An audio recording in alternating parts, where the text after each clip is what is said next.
I got an unexpected hug from a poor girl that changed my life. I never believed in true love. I will never forget the day everything fell apart. It started like any other, drifting through the humdrum of my routine, drowning in the noise of the city that never seemed to sleep. I felt suffocated by the pressure of expectations. I was lost. The sun shone down, but it felt like a dull fog, thick and oppressive. I pushed my way through the crowd, glancing at faces filled with a mix of indifference and distraction. Then it happened. I caught a glimpse of her at the corner of the alley. The girl who stood there, tangled in layers of ragged clothes that seemed to swallow her whole. Despite her dirt-specked cheeks, there was something in her eyes. A flicker of warmth, a spark of life. I could hear my heart racing, pounding against my ribcage, an instinct drawing me closer. She held a battered teddy bear tightly against her chest, its button eyes reflecting the same kind of lost hope I felt. With trembling hands and a hesitant smile, she offered it to me. My pulse quickened. I stepped back, a million reasons to refuse cascading through my mind. I didn't belong in that world, a world filled with pain. But she was different. Her innocence somehow pierced the haze of my everyday life. In that instant, something shifted. She lunged forward, wrapping her arms around me like I was her lifeline. I was taken aback. An unexpected hug, warm, sticky, and full of raw emotion. My breath hitched as I felt the world around me crumble. It was a connection, so profound and strange. I could smell the dampness of her hair, a stark reminder of how far apart our lives truly were. Around us, the city continued in its frenzy, a cacophony of car horns and shouted arguments. But in that moment, all I heard was her heartbeat, quick, like a drum echoing in the silence between us. I wanted to pull away, but my arms felt heavy, frozen in disbelief. I never thought this would feel so real. But then I noticed a shadow lurking, a figure leaning against a wall, watching us with a cynical smirk. My stomach dropped. Who were they? What did they want? The warmth of her hug turned to ice as fear slid down my spine. Was I stepping into something dangerous? My heart raced even faster. I drew a shaky breath, trying to pull away, but her grip tightened. Please don't go, her voice wobbled, and my resolve cracked. There was something about her, something that tugged at my very soul. I could sense her desperation, the weight she carried. Hey! Before we continue with this amazing story, I need to give you an important heads up. Many subscribers have reported that YouTube unsubscribed them without warning. Take a quick second to check the red button below to make sure you're still subscribed to the channel. I'd hate for you to miss any of the exclusive content coming soon. And while you're there, smash that like button, it really helps me out with the algorithm. Oh, and tell me in the comments, which city are you watching from? I love getting to know every amazing person who's part of this community. Your participation makes all the difference. Let's connect. The days that followed the hug lingered like a bittersweet perfume. Each morning, the sun rose with the promise of warmth, but beneath that surface glow lay the chill of uncertainty. I found myself wandering back to that alley, my heart heavy with the weight of what I couldn't understand. I thought of her often, the girl whose embrace had unlocked something deep within me, fragility mingling with newfound courage. Yet, I was caught in a snare of my own life, burdened by obligations and fears. My job was as relentless as the city itself, a ticking clock that demanded more of me than I thought I could give. Late nights merged into early mornings, and the rhythm of corporate expectations suffocated my thoughts. I was haunted by that fleeting moment, trying to reconcile my world of comfort with hers, a stark reality painted in shades of despair. One rainy afternoon, while walking home under a battered umbrella, I spotted her again. She was sitting on the sidewalk, head bent, nursing a small wound on her knee. My heart raced. Was it fate or folly that brought me close to her? The smog of doubt clouded my mind as I hesitated, the darkness of my own worries pulling me back. What could I possibly offer her? A life of illusions or broken promises? But as I approached, she looked up, and in that moment, the world dissolved. Her eyes brightened, and with a tentative smile, she said, "I think you're my hero." A shy laugh bubbled from my chest, unexpectedly pulling me closer. What have I done to deserve that title? I chuckled nervously. Still, I could feel the connection we had forged so briefly. I don't know, she responded softly, but you made me feel safe. The rawness of her words pierced through the pretense of my daily life. I may have wanted to walk away, afraid of what I could lose, but this girl was teaching me that vulnerability could also mean strength. I knelt beside her, conscious of the curious glances that flickered across other passers-by. Hey, what happened to your knee? I asked gently, brushing my thumb across the bandage she had fashioned out of an old handkerchief, a testament to her resilience. Just a little fall while I was playing. It doesn't hurt so much now, she replied, bravely grinning through the pain. I couldn't help but marvel at her spirit. It overshadowed my own concerns, urging me to shed my layers of self-doubt. As we talked, I learned more about her. Her name was Lila, and she had once lived in a warm home until her family faltered like leaves in autumn. In turn, I began to share snippets of my own life, leaving out the parts that pulled at the seams of who I believed I should be. I found solace in our exchange, forgetting about the weight that hovered over us, if even for a moment. But as dusk wrapped the city in its embrace, an ominous figure emerged down the street. A familiar silhouette, the one I wanted to forget the shadow from our first encounter. My pulse quickened again, fear clawing at my stomach as I sensed the looming threat. Lila, I whispered, a sense of urgency rising in my voice. We should go. The smile on her face faltered, confusion flickering in her eyes, yet she nodded, grasping my hand. The figure took a step closer, a snicker slicing through the growing darkness. Look at you too, he called out, a sinister edge creeping into his tone. Playing pretend in a world that doesn't have room for folks like you. My heart plunged. I had seen that smirk before. It was a reminder of the hardships that clawed at her heels. Let's just ignore him, I urged, trying to pull her forward. But as we turned to go, I felt his presence intensify, and panic surged. It's not safe here. He'll walk you home, I offered, desperation leaking into my voice. She hesitated, her eyes flicking back to him, unsure of what danger loomed. But what if she began? But before she could finish, the figure lurched forward, a deliberate movement that sent my heart racing. In the split second that followed, I made a choice, one that I never thought I would have to make. I placed myself between her and the man who threatened the fragile bond we had forged under the looming weight of despair. Just leave us alone, I shouted, anger flooding my veins. But my bravado felt flimsy in the face of what loomed before us. Behind me, I felt Lila's grip tighten, her fear radiating through our clasped hands, anchoring me to this moment that could spiral into something unrecognizable. And then I heard the unmistakable sound of sirens in the distance. Would it come in time, or would we be swallowed whole before help arrived? The daylight faded, and uncertainty cast its long shadow over us, whispering that this was only the beginning. The sirens grew closer, yet the urgency of our situation felt suspended in time. I stood my ground, heart a drum in my chest, with Lila's small frame pressed against my back, drawing strength from my presence while I wrestled with my fear. The man laughed, a chilling sound that echoed off the alley walls, and I couldn't shake the feeling that we were trapped in a cruel play where only he held the script. True love? Huh? He mocked, his voice dripping with sarcasm. What a cozy fantasy you two are living. But what'll you do when reality comes crashing down? He took a step forward, cocking his head as if trying to gauge my resolve. My instincts screamed at me to run, but with Lila behind me, I felt tethered to something deeper, her belief without bounds, reminding me of what was worth fighting for. Just go away, I shouted again, surprising myself with the steadiness of my voice despite the panic swirling within. I could sense Lila trying to peer around me, a confusion lacing her features, and I wanted to assure her, to be her shield.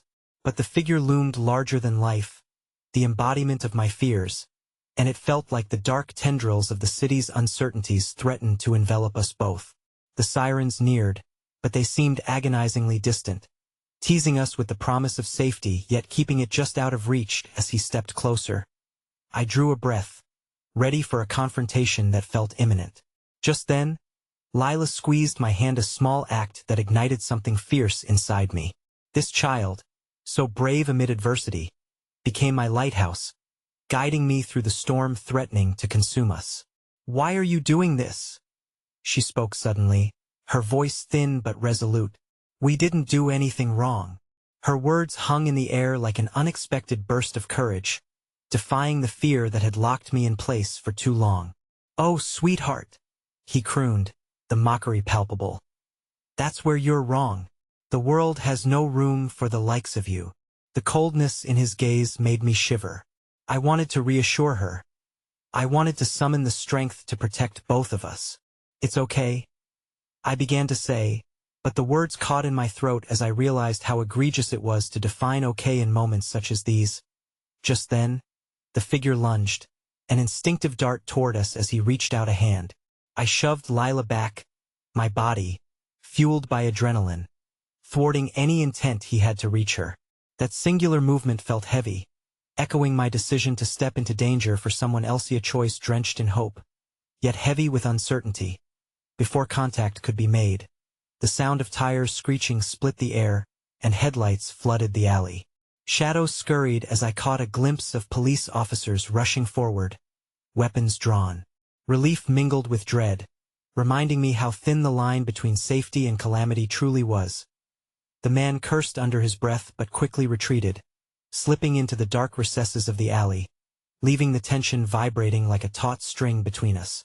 With each step, the sirens faded, and the reality of the moment began to settle over me like a damp fog. My hands shook slightly as I turned to Lila, who looked up at me with wide eyes, echoing fears of her own.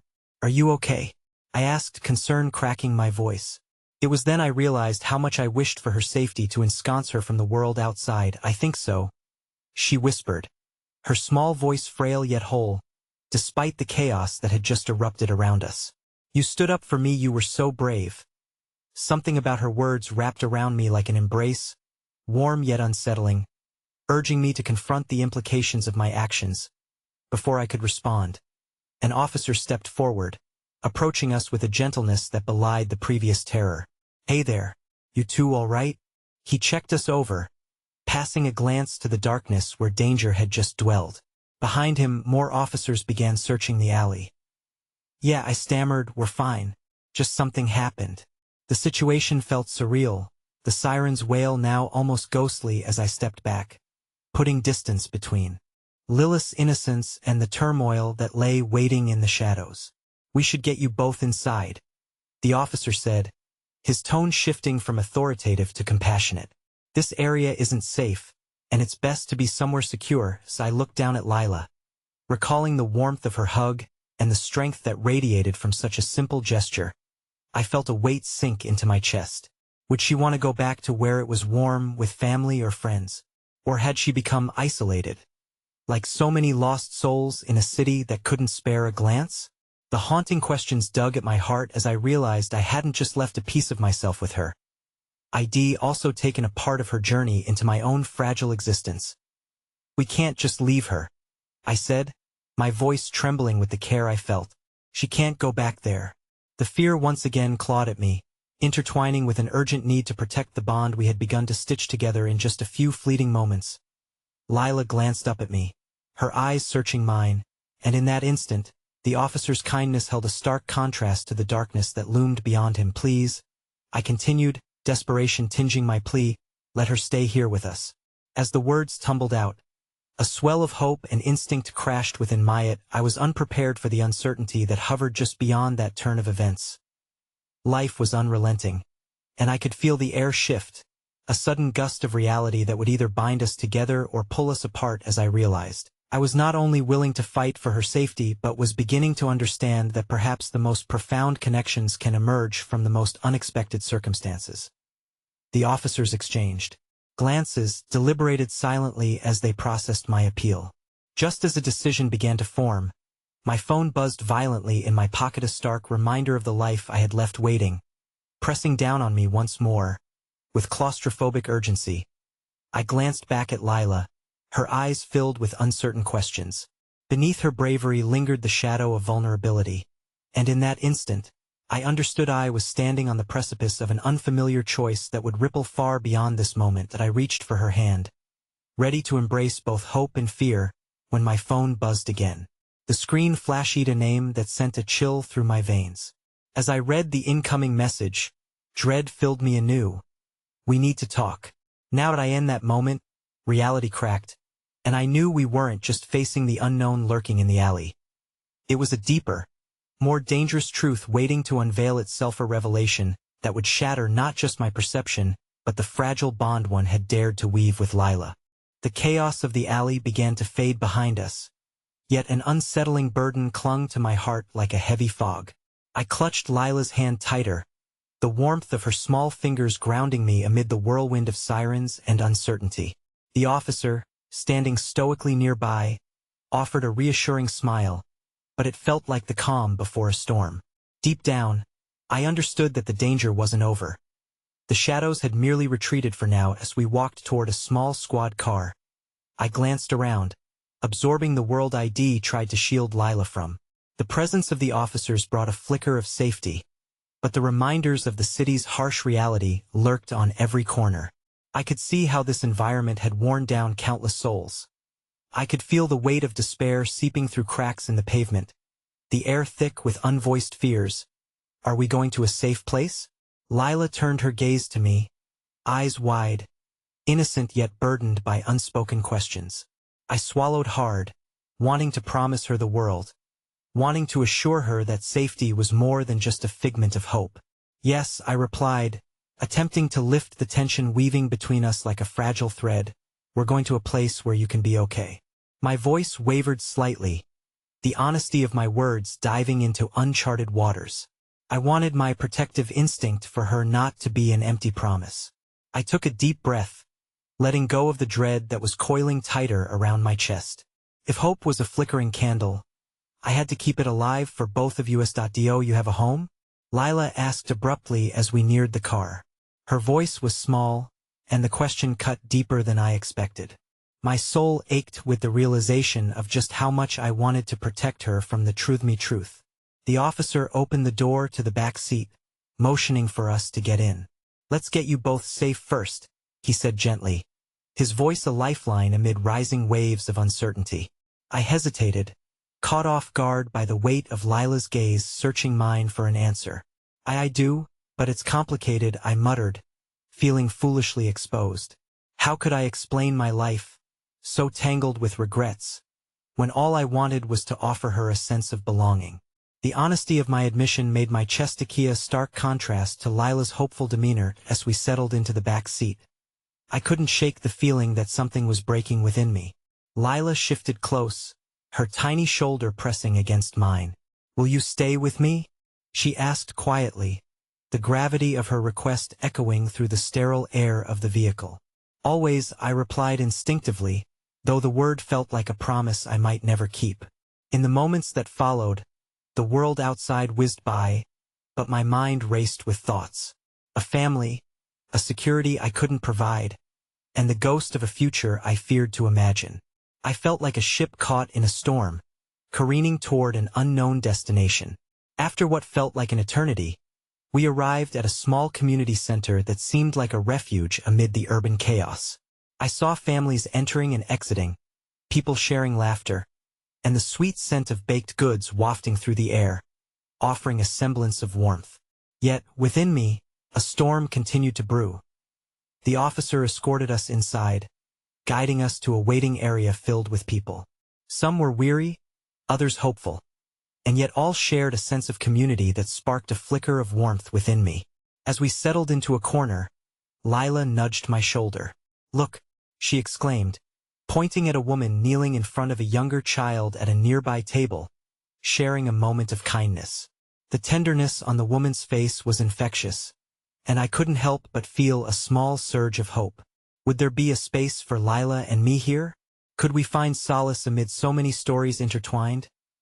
My heart pounded as I watched their interaction unfold, the woman pulling the child into a gentle embrace, much like Lila had done with me earlier.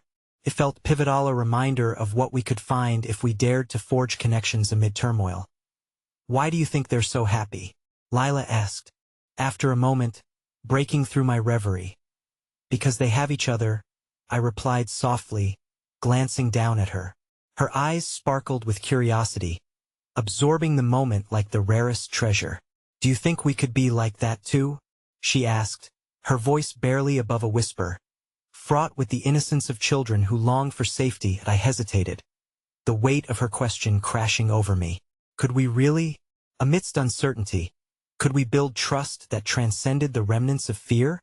Just then, my phone buzzed in my pocket again, snapping me from reflections about the possibility of blooming connections. I dug it out, my heart racing as I noticed a second message from the same name that held years of tumultuous memories. Meet me at the bakery on 5th. You don't want to miss this. With trembling fingers, I read it again, the implication settling coldly over me. The past was clawing its way back into my life, threatening to unravel the fragile stability that had begun to entwine with Lila and me. Are you okay? She asked, staring at me with wide eyes filled with concern.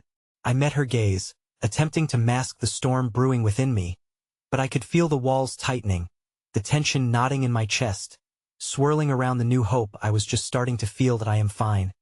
I finally managed to say, but as I looked around at the blossoming connection around us, I knew that the delicate thread of possibility between Lila and me was about to be tested in a way I had never anticipated.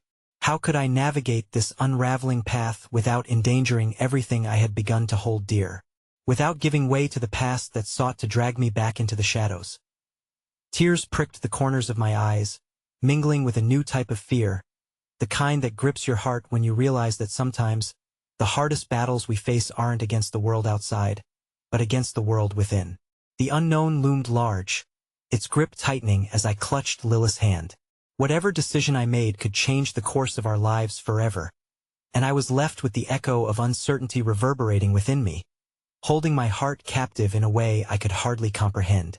The community center buzzed with the energy of displaced families finding camaraderie, yet it felt as if Lila and I were encased in a bubble, separate from the moment.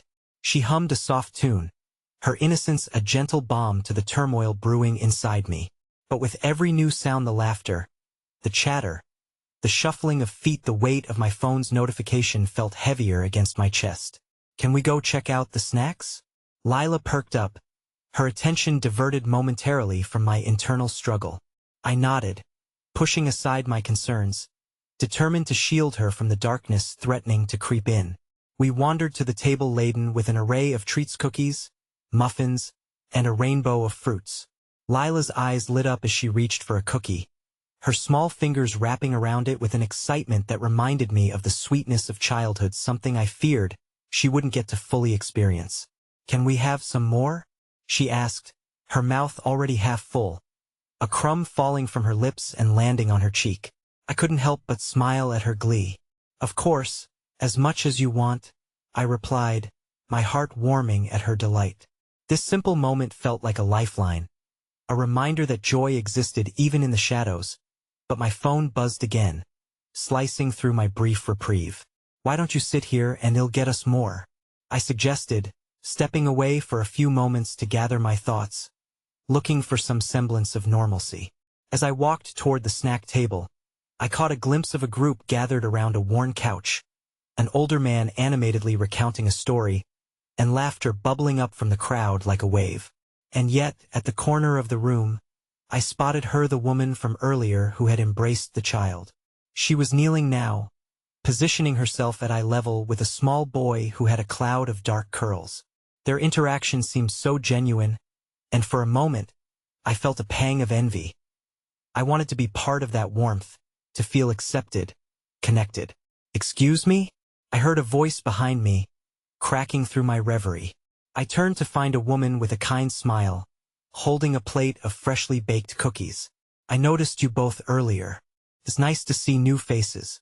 Thank you, I managed to reply, trying to mask the storm brewing inside. I felt both seen and invisibly a paradox I couldn't quite grasp. We're just getting settled. Emily, she continued, her voice warm and inviting. If you need anything, or if you just want to talk, I'm here. Thank you. That's really kind of you, I said, her genuine concern making the heaviness in my chest feel slightly lighter. And just like that, a thread of connection began to weave itself, one that sparked hope amidst my swirling fears. That as I returned to Lila, I felt a flicker of determination burning within me, a reminder that there was good, even when everything felt chaotic. But then, my phone buzzed again, and I felt the warmth fade. I sighed, glancing at the screen, knowing that no matter how I tried to hide from the past, it lingered just out of reach, like a storm cloud waiting to burst. "Are you okay?" Lila asked, noticing my shift in energy as she bit into her cookie, crumbs dusting her chin. "Yeah, just a little tired," I said, putting on a brave face but feeling the cracks starting to show. Suddenly, a shriek broke through the air, followed by an unmistakable sound, the clattering of a chair. My heart raced. I turned to see the commotion at the edge of the room where two children were gesturing wildly, their faces panic-stricken. "What's happening?" Lila asked, her small hand gripping mine tightly. Before I could respond, I spotted the man from the couch rushing over, his smile wiped clean, replaced by a frown as he knelt to address the two frantic kids. "What's wrong?"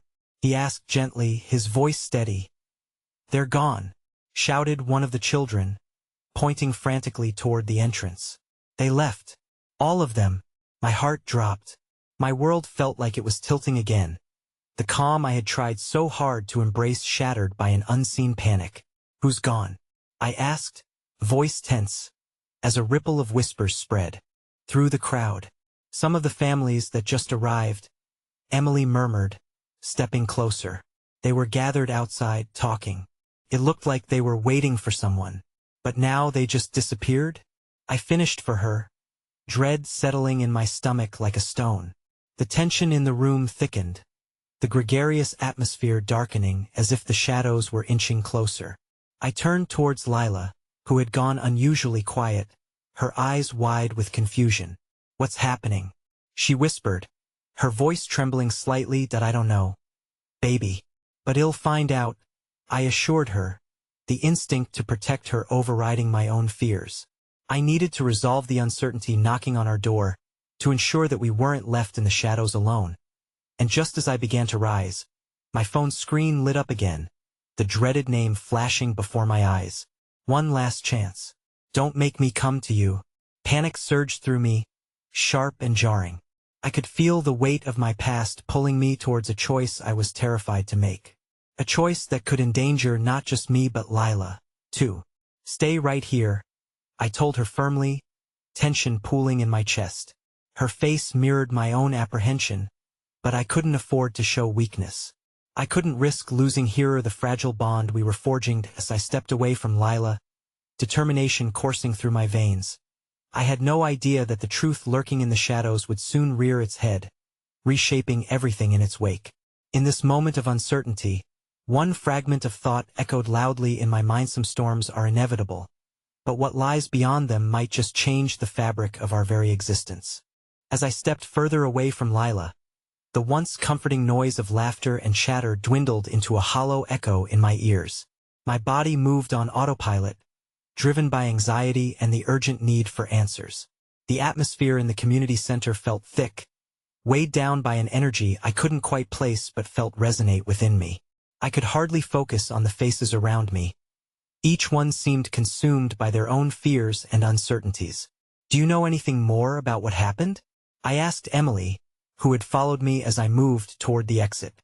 She hesitated for a moment, her brows knitting together with concern. "I didn't see who it was," she replied quietly, glancing toward the doorway.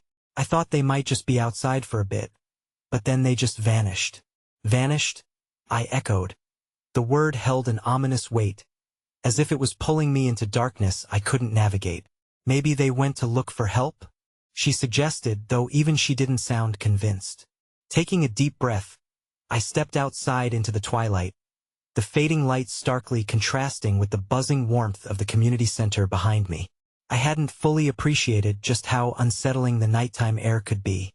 It felt brittle, the kind of sensation one experiences breaking through a surface layer of ice, revealing the chill that lay beneath. Outside, I saw small clusters of people huddling together, murmurs rising and falling like the tide. Nobody seemed capable of providing clarity. All of them were just as lost as I was. I scanned the vicinity, searching for any sign of the families who had gone missing. I could feel my heart racing, threatening to break free from my chest, fueled by the gnawing fear of what could have happened to them. "Where are you going?" A voice interrupted my thoughts. It was the man from the couch. I didn't know his name yet, but the concern etched on his face was palpable. "I'm looking for those families," I replied, desperation leaking into my voice. "I need to know they're okay." He stepped closer, lowering his voice to barely above a whisper. "It's likely they're just trying to find a safer place. With everything going on, it's understandable. But you need to keep your daughter safe first. Lila is back inside." But I felt the lump forming in my throat, guilt and fear battling for dominance. "But what if she's scared, or perhaps it's best if you return to her and wait for news? You can't do anything if you're out here in the dark." For a moment, his calm demeanor steadied me. But then I felt the phone vibrate in my pocket again, a sharp reminder of the chaos that waited at Hamami's chaotic past. "I don't even know if I can trust anyone here," I muttered, the words tumbling out in a rush. "What if this place isn't what it seems?" His response was a knowing look, one that carried the weight of experience. "Trust needs time. You're not alone in this. We're all trying to figure it out together." I nodded half-heartedly, still holding on to my tightly coiled fears. I needed to return to Lila. The urgency was glaring, almost blinding. "Stay vigilant," he urged, stepping back, his eyes darting to the street. "We need each other right now. Don't let fear cloud your choices." I turned back toward the community center, my heart heavied with exhaustion. The familiar warmth of the center drew me like a moth to a flame. I craved its safety, its slight familiarity amidst chaos. But my hesitance lingered, and each step felt leaden, as if I was wading through treacle. When I finally stepped through the entrance, I found Lila perched on the edge of a chair, playful fingers grasping the last piece of cookie, a piece of glittering innocence in her gaze. She looked up as I approached, her eyes bright yet tinged with the residual traces of fear. "Did you find them?" she asked, her small voice wrapped in hope that I didn't. "But people here are looking," I assured her, though my words felt hollow. Her expression remained unchanged, that sweet naivete perhaps masking her own worries. "Can we go home soon?" Lila asked, finishing her cookie and leaving the crumbs to scatter like my thoughts. "Soon," I promised, even as my mind wrestled with the uncertainties that lay ahead. I wanted nothing more than to take her home, to return to the life we knew before all the upheaval. I needed to shield her from everything threatening to envelop us. Suddenly, commotion broke out again. A montage of frantic voices rising and falling, drawing the attention of everyone in the room. "Help! We need help!" shouted a woman, her voice piercing through the crowd. Panic crept in like an unwelcome guest, hesitation stalling my instincts. "What's wrong?" I heard someone ask from behind me, but all I could hear was my pounding heart, drowning out all other sounds. "They're back!" the woman shrieked, and at that moment, the room seemed to hold its breath. "They're back?" I echoed incredulously, a mix of hope and newfound dread washing over me too quickly to process. "Some of the families who left, they've come back," she breathed, relief filling her features. But before I had a chance to process this thrilling, yet ominous turn of events, I heard my phone buzz one last time. Just as I glanced at the screen, the man from earlier ducked through the door, his face paled and lined with fear. "Get away from the door. It's not safe," he shouted, as the jubilant murmurs faded into a distant memory. Lila grabbed my hand tightly, her grip tightening as the shadows loomed larger around us. And in that instant, I realized the choice I had so carefully avoided was now knocking at my door with insistent fury. Would the truth lurking just outside reveal those I'd lost? Or would it come with an even deeper price? The room pulsated with whispered fears, each tick of the clock echoing like the anxious beating of my heart. I could feel Lila pressing against my side, her small frame trembling with confusion. It was as if the air itself held its breath, laden with the potential for something profound or something tragic. The man from the couch approached us, his eyes darting toward the doorway with an urgency that turned my stomach. "We need to move," he urged, and I could sense the silent alarms ringing in his mind. Nobody else seemed to know what was truly unfolding outside. To them, the return of the families might mean hope, but the panic on his visage suggested otherwise. "What's happening?" I demanded, trying to quell the rising tide of worry that threatened to drown me. I needed answers, needed reassurance. "They didn't just return," he said, his voice barely above a whisper. Yet each word cut through the din around us with alarming clarity. "There's something off about them." His throat tightened as he scanned the crowd, subconsciously stepping closer. "They don't seem like the same people who left." A chill ran down my spine, and I turned to Lila. Her innocent blue eyes met mine, filled with a naive trust one desperately wanted to protect. "Mommy, I'm scared," she whispered, and her voice echoed all the unspeakable fears twisting in my chest. "Everything will be okay," I lied, kneeling down to her level. I needed her to have faith, to cling to hope. "Let's stay close together, all right?" As I reassured her, the room erupted with activity. People rushed toward the entrance, drawn by the instinctual pull of curiosity, some propelled by a poisonous cocktail of hope and dread. I fought against the tide, clinging to Lilith's hand tightly. "Stay right behind me," I instructed firmly, but my heart sank as I watched faces move toward the door faces that shifted from relief to caution as if the very air turned rancid. Then came a collective gasp, a wave of horror washing over everyone in the center. A slight, bloodied figure staggered inside a young girl, her face ghostly pale, eyes wide with unfathomable fear. She seemed a vision from a nightmare, her clothes tattered and clinging to her ribs like a second skin. The moment our gazes locked, something vital passed between us. An unspoken recognition of the world's fragile and violent truth. I couldn't help but move forward, drawn toward her as if magnetized. "Help me," she whispered, her eyes pleading. The words fragmented, breaking against the chaotic noise of the room. Before I could reach her, a woman from the crowd surged forward, trying to embrace the girl, but she flinched away, recoiling as if burnt. "No," the girl cried. "You don't understand. They're coming back." A heavy shroud of panic descended upon the gathering, muffling any coherent thought. "Who?" I managed to ask, horror threading my voice. "The ones who took us." Each syllable fell sharply, heavy like stones dropping in silence. "They're not just families returning. They took us." As the girl spoke, tears mixed with dirt streamed down her face, each drop a haunting reminder of what she had endured. A murmur of disbelief echoed through the room. The tension transformed into an almost palpable force, pressing down on us. Fear rippled through every soul. It was a tidal wave of power that threatened to rip the community apart as the girl collapsed to the floor. I turned back to Lila, heart racing. She was breathless, confused by emotions she couldn't comprehend. I felt an overwhelming urge to protect her, to shield her from this chaos, but I knew I couldn't. The truth had become a treacherous snake, coiling through our lives, ready to strike at any moment. Suddenly, the man stepped forward again, his expression grim and determined. "We need to create a safe space," he announced to the crowd. "We can't let fear take over. We'll unite. Divide and conquer is what they want." He gestured toward the door, rallying those around him as he spoke with conviction. "But we must stay vigilant. Trust each other. That's our only chance." But among the faces rallying to his call, I caught sight of the grief-stricken woman holding her children tightly, her eyes darting toward the door as if expecting something to burst through at any moment. My heart sank deeper. The realization that we were not only fighting against the unknown but against a palpable, suffocating fear that threatened to consume us all. In that moment, I felt Lilith's fingers slip from my grip. I pivoted, panic surging as I scanned the room. My heart plummeted when I saw her standing next to the girl now slumped against the wall.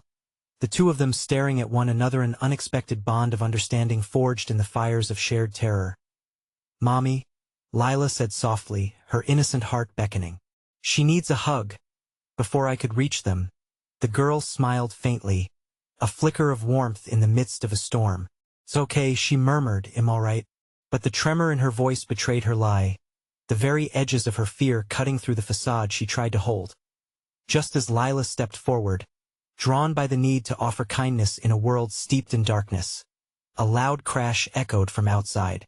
A surge of wind swept through the doorway, carrying with it an unsettling chill, and the darkness beyond seemed to thicken. Lila stopped, her hesitant eyes darting in my direction, confusion dawning in her expression as though she could sense the turmoil brewing around us. "Mommy? What's happening?" In that heart-stopping moment, I was faced with a choice that could earn us refuge or take us further into the inky abyss spreading before us. The clock ticked mercilessly in the background, echoing the gravity of my decision, while the young girl looked at me, her pain echoing my own fears. How could I keep Lila safe when darkness was so close? Would I betray her innocence for a truth I wasn't ready to grasp? My heartbeat drummed in my ears as I realized something monumental was set to unravel in this chaotic tide, and the waves of change were about to crash down upon us all. The air shifted, and with it, my resolve wavered. I knelt down, bringing myself eye to eye with Lila, desperately grappling with words that could bridge the chasm of fear and confusion. "Sweetheart," I began, my voice trembling slightly, a fragile thread woven through the storm. "I know things feel scary right now, but we have to be strong. We have to trust each other." Lila's innocent gaze held a mix of fear and bravery. She seemed to grasp the turmoil around us, yet still believed in the power of reassurance. "But Mommy," she replied, "if she's scared, what if she hurts us?" That question echoed in my mind, resonating with an unsettling certainty. I had two frightened girls standing in front of me, one on the verge of breaking and the other, like a fragile flower, made of light, desperately trying to bring hope into the chaos. "She won't hurt you," I reassured, though I could feel the weight of that promise shift ominously on my shoulders. "She just needs help, Lila, just like you would if you were in her shoes." In that moment, I was torn between keeping Lila sheltered from the world's harshness and showing her the beauty of empathy, a lesson I wasn't even sure I fully understood. But there was no room for hesitation. I watched as Lila stepped forward, her tiny arms hesitantly opening up, offering warmth in a world that felt icy and unforgiving. My heart ached. She was such a beacon of innocence, and I realized my biggest fear was not just for her safety, but for her spirit. The girl hesitated, her expression softening, a flicker of gratitude illuminating her haunted features. Slowly, she edged closer, her defenses slowly crumbling like ashes in the wind. "I'm scared," she admitted in a quiet voice, the words tinged with raw vulnerability. "It's okay to be scared," Lila said softly, that simple declaration heavy with earnestness. "You can hug me if you want." And just like that, as the air in the room grew thick with tension and uncertainty, I witnessed something profoundly moving.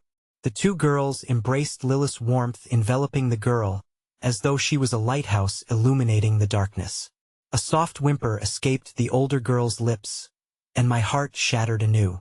In that brief contact, they seemed to comprehend each other in ways words could never articulate. As I stepped back, allowing the moment to unfold, I felt a flicker of hope igniting within my chest. The room's noise seemed to fade into a murmur, the chaos around me falling into stillness as if time paused to honor their connection. Perhaps in this storm, amidst shadows creeping ever closer, kindness had the power to heal.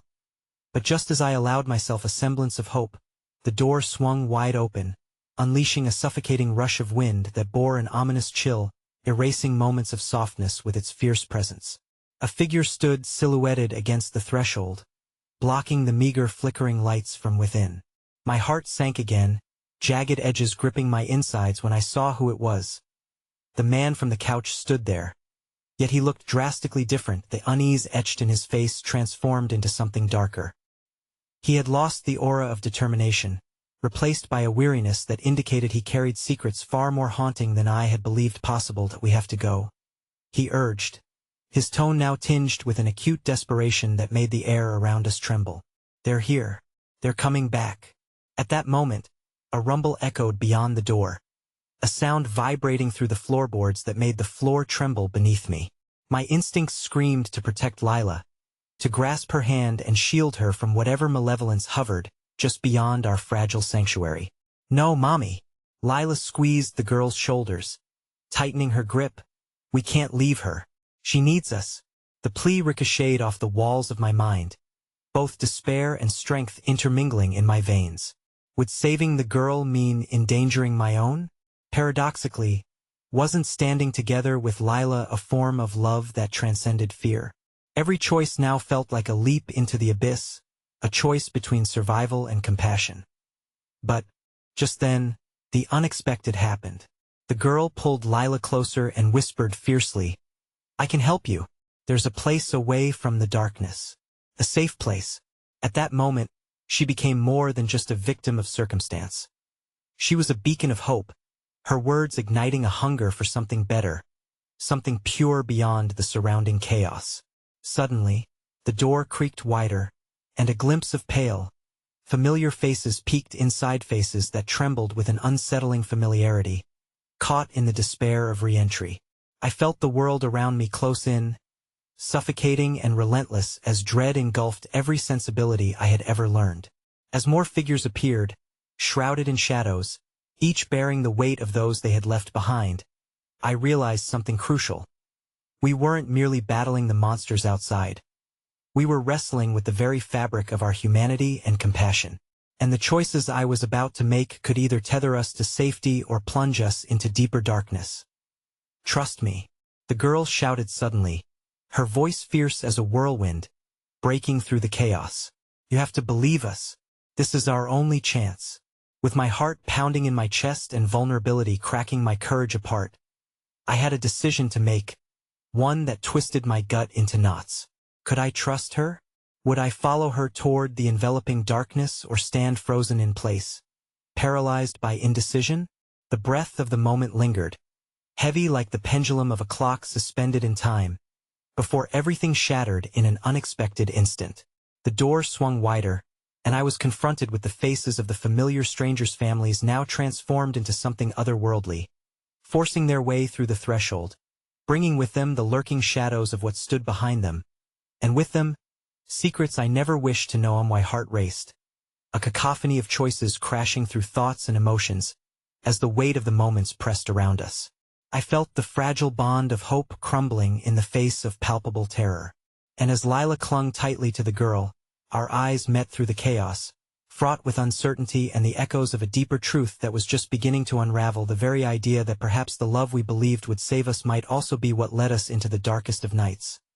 The chilling question pierced my mind, echoing with ominous dread: could love truly guide us home, or would it lead us into an abyss from which we might never return? Amidst the chaos, the room felt alive with unspoken fears.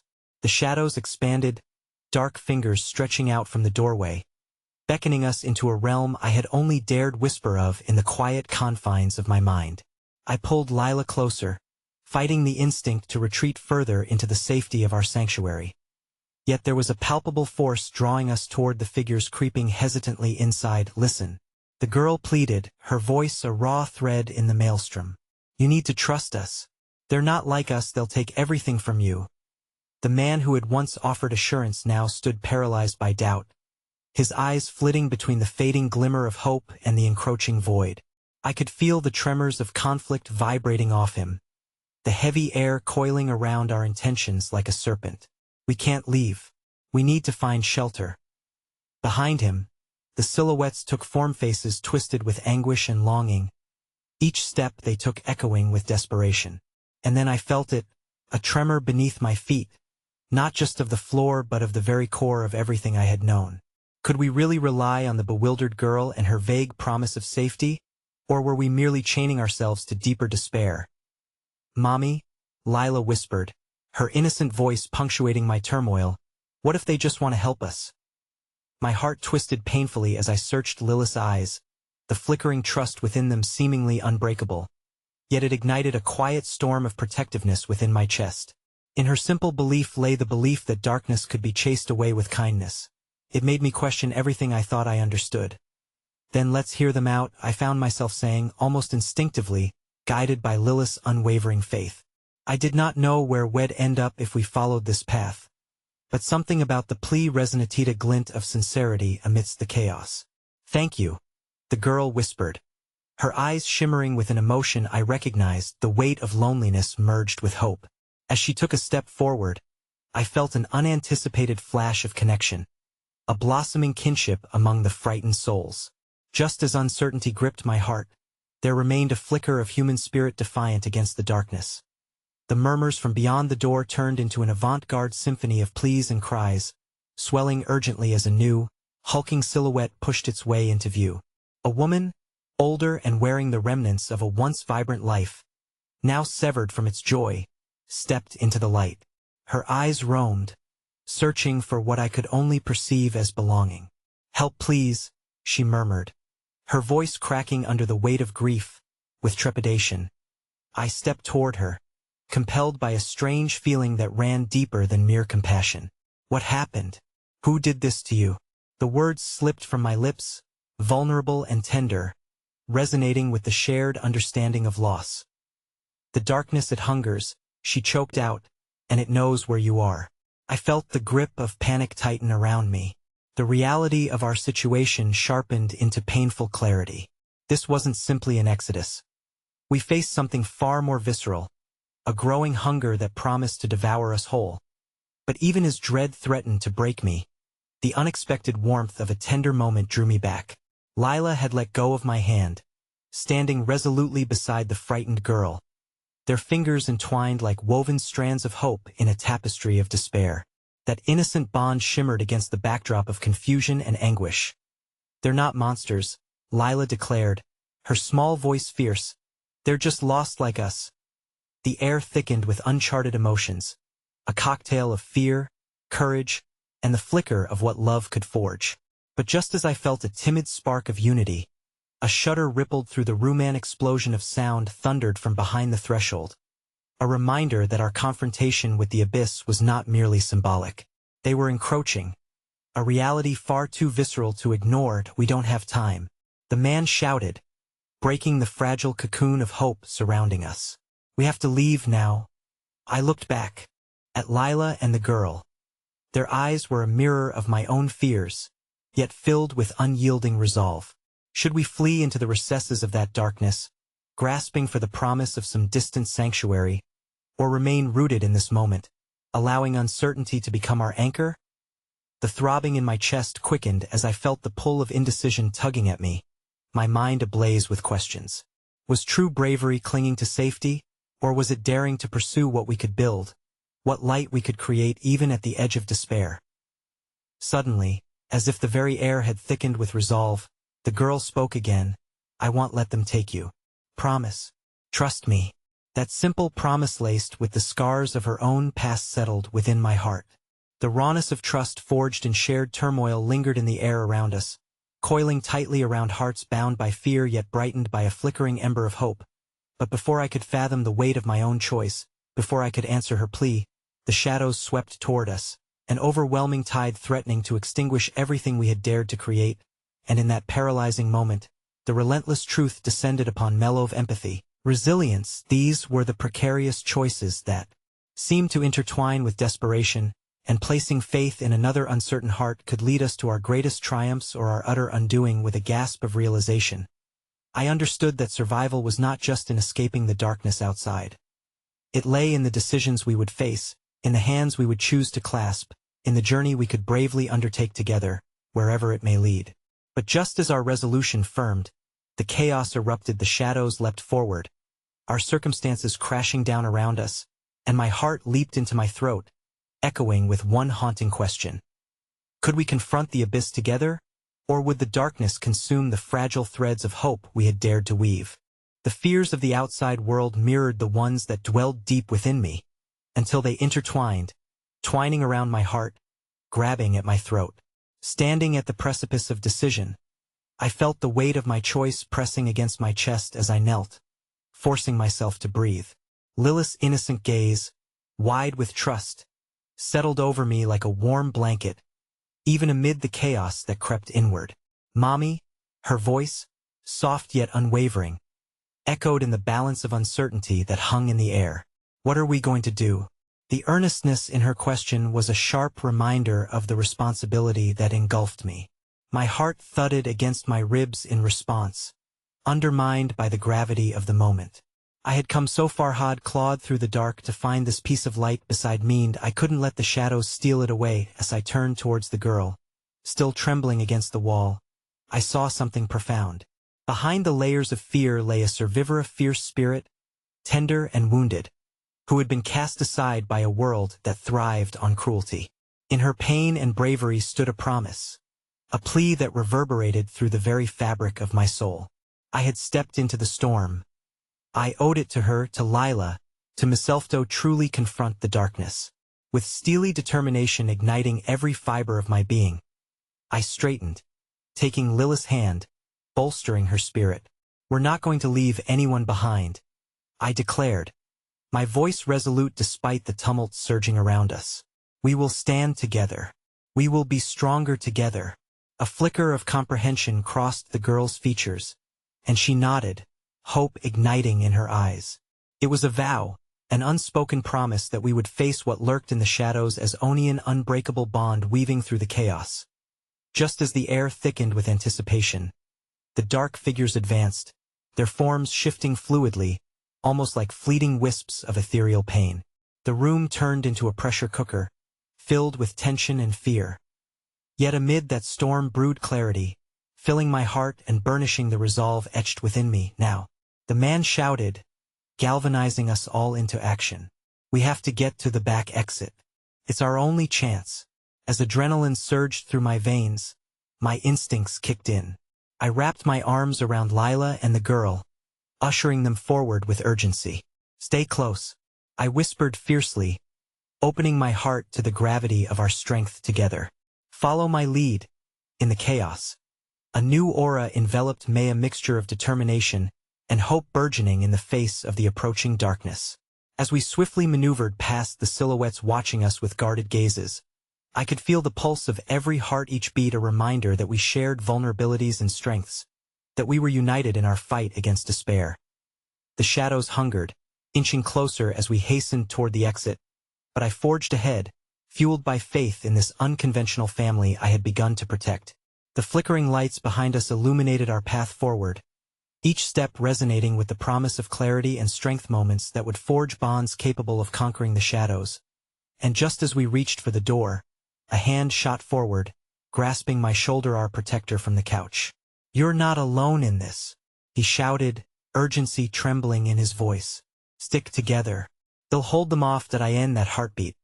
My heart cracked wide open, fury and loyalty igniting a fire deep within me. "We can't leave you. You've believed in us. Go," he roared, exuding strength thick as the air weighed with dread. "You're fighting for a new beginning. Survive. Trust one another." Lila squeezed my hand tightly as we continued through the doorway into the enveloping night, the moon casting its silver glow, a shimmering promise that glimmered against the darkness. I took a deep breath, letting the cool night air wrap around me, heavy yet liberating. The weight of the world seemed to shift, everything we'd faced leading to this mountain of fortitude that had blossomed between us. We surged forward through the night, our feet pounding against cool pavement, and a fresh gust of wind filled my lungs with possibility, with resilience. Just as I turned back to catch one last glimpse of the community center, I saw the man standing defiantly at the threshold, silhouetted against the light, a symbol of unwavering hope and sacrifice.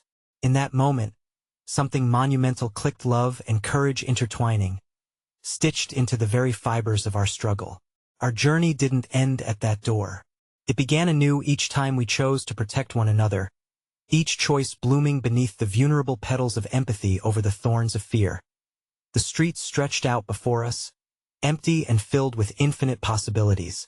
No longer was it a simple escape. Now, it was a journey into the unknown, a shared commitment to forge a hopeful path forward. With each step, I felt us grow stronger, the fear dissipating into the night as if the shadows had been left behind, giving way to the bright horizon ahead as dawn began to pull itself from the edges of the horizon. I held Lila and the girl's hands, feeling the warmth that surged between us, a bond forged through vulnerability, courage, and most importantly love. Together we were resilient, Together, we transformed our struggles into strengths. Together, we became unstoppable. And beneath that awakening sky, filled with hope impossible to extinguish, I whispered softly to them both, "We are going to find our way home."